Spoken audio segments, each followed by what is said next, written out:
Hello, friends. We are ready for Chapter 7, The House by the Sea.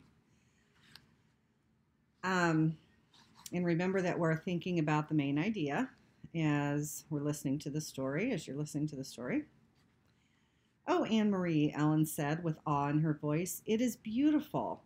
Anne Marie looked around and nodded her head in agreement. The house and the meadows that surrounded it were so much a part of her childhood, a part of her life, that she didn't often look at them with fresh eyes, but now she did, seeing Ellen's pleasure, and it was true. They were beautiful. The little red-roofed farmhouse was very old, its chimney crooked and even the small shuttered windows tilted at angles. A bird's nest, wispy with straw, was half hidden in the corner where the roof met the wall above a bedroom window. Nearby, a gnarled tree was still speckled with a few apples now long past ripe. Mamma and Kirsty had gone inside, but Anne Marie and Ellen ran across the high-grassed meadow, through the late wildflowers. From nowhere, a gray kitten appeared and ran beside them, pouncing here and there upon imagined mice, pausing to lick its paws and then darting off again.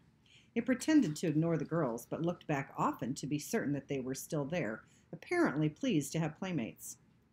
The meadow ended at the sea, and the gray water looked there at damp brown grass flattened by the wind and bordered by smooth, heavy stones.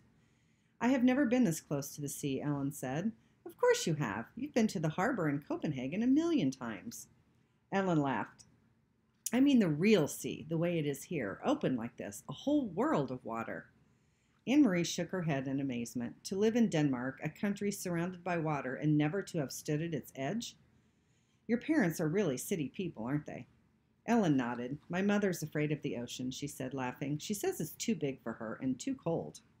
The girls sat on a rock and took off their shoes and socks. They tiptoed across the damp stones and let the water touch their feet. It was cold. They giggled and stepped back. Anne-Marie leaned down and picked up a brown leaf that floated back and forth with the movement of the water. Look, she said, this leaf may have come from a tree in Sweden. It could have blown from a tree into the sea and floated all the way across. See over there, she said, pointing. See the land way across there? That's Sweden. Ellen cupped one hand over her eyes and looked across the water at the misty shoreline that was another country. It's not so very far, she said.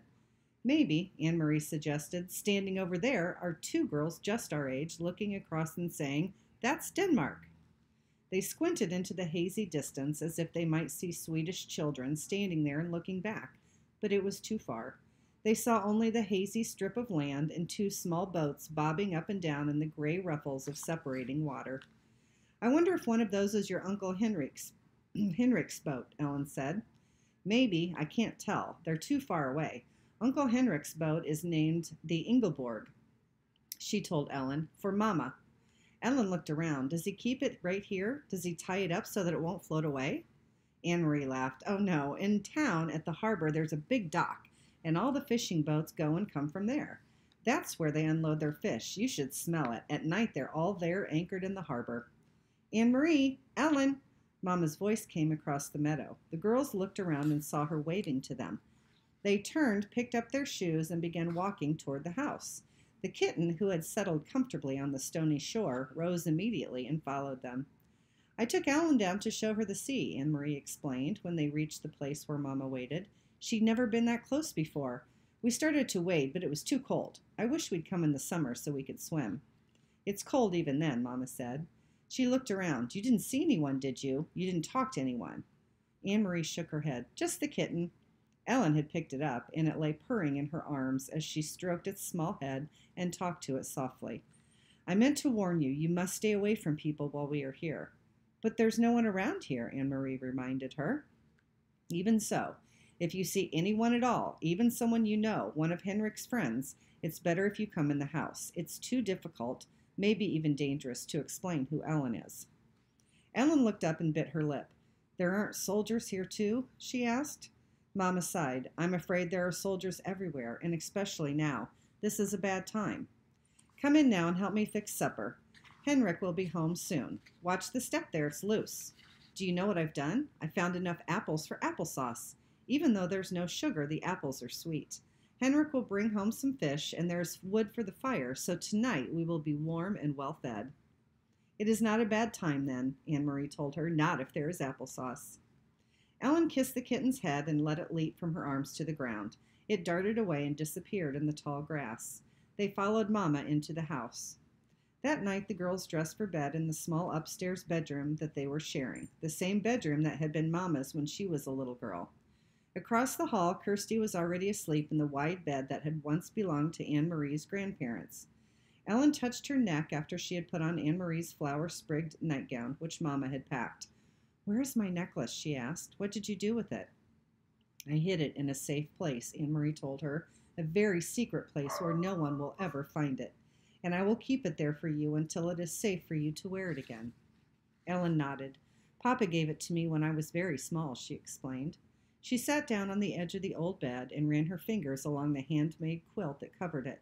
The flowers and birds, faded now, had been stitched onto the quilt by Anne Marie's great-grandmother many years before. "I wish I knew where my parents are," Ellen said in a small voice, as she outlined one of the appliqued birds with her finger. Anne Marie didn't have an answer for her. She patted Ellen's hand, and they sat together silently. Through the window they could see a thin, round slice of moon appear through the clouds against the pale sky. The Scandinavian night was not very dark yet, though soon, when winter came, the night would be not only dark, but very long, night skies beginning in the late afternoon and lasting through morning. From downstairs they could hear Mama's voice and Uncle Henrik's talking, catching up on news. Mama missed her brother when she hadn't seen him for a while, Anne Marie knew. They were very close. Mama always teased him gently for not marrying. She asked him, laughing, when they were together, whether he had found a good wife yet, one who would keep his house tidier. Henrik teased back and told Mama that she should have come to Galilee to live again so that he wouldn't have to do all the chores by himself.